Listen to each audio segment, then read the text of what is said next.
put your hands together for Byron Graham, everybody. Here he is, Byron. Did you guys see how nimbly I cleared that step, by the way? I'm impressed. It's weird to make this potato body move anywhere, let alone with that kind of velocity. I'm crushing it already. You guys, has anybody else in the crowd injured their right shoulder from too much spooning? Anybody else?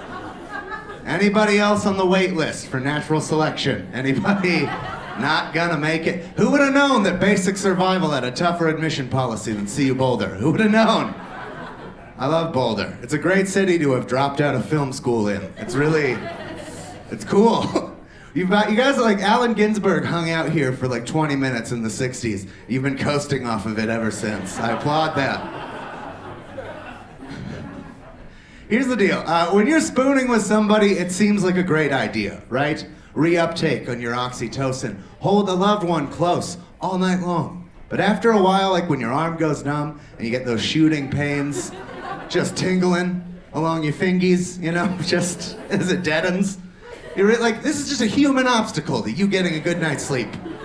And what do you do in that situation? Usually we end up sleeping back to back like a couple buddy cops, right? Just, I got your six, partner. Let's go get these scumbags. We're gonna clean up this city. You're the wild card who doesn't play by the rules. And I am getting too old for this shit.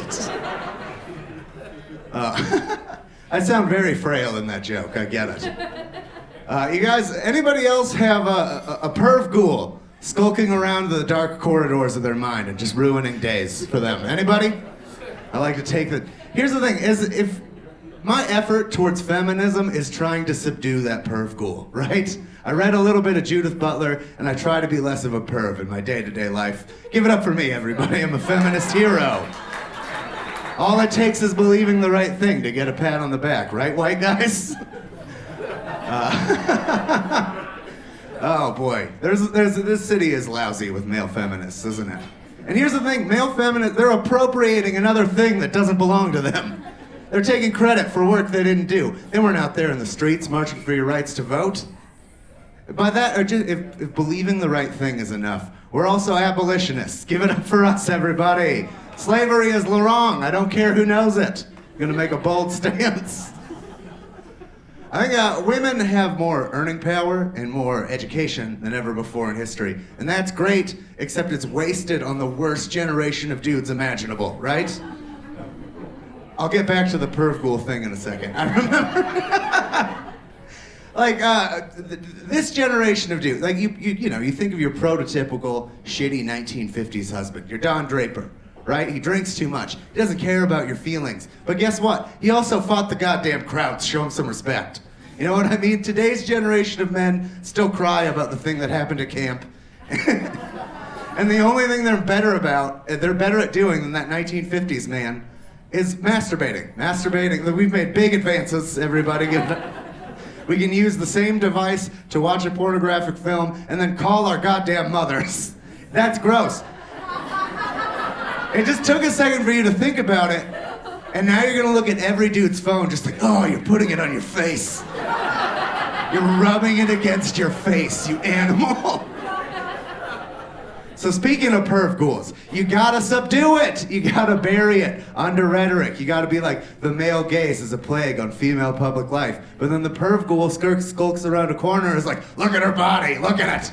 You want fuck want, that's what you want. And you're like, go away, perv ghoul, this is a funeral. That's not appropriate.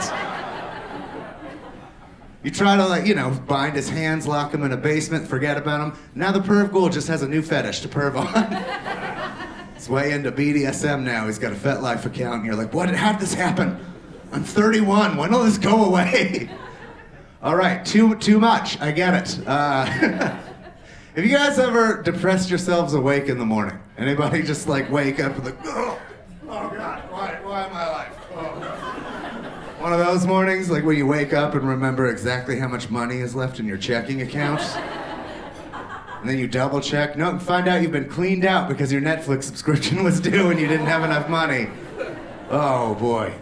That joke divides a room on class lines, so I'm glad you're on my side. I told that joke at a country club once. because I'm an idiot. I told that joke at a country club to a sea of blank white faces, just looking back at me uncomprehendingly like, which checking account? The one in Zurich or the Cayman Islands? Out with it, boy, you're here for my entertainment. Should have known, I should have known. 1%ers only laugh when their evil plans come to fruition. So I should have known. Should have told some 1%er jokes. I should have been like, you mean to tell me you built the dam over the orphanage? Good. No evacuation, saved plenty of money. Good, good. That's how you get them. That's how you get those riches. It's worse to wake up when your life is kind of a bummer and you've got no money. It's worse to wake up like that when you have really lively dreams at night. I have wonderful dreams that I can escape into. I had a dream the other night that I owned and operated a Pegasus farm. You kidding me? I got to watch a baby Pegasus grow up before my very dream eyes. You know, kneel down, gently tussle his shimmering mane in the moonlight.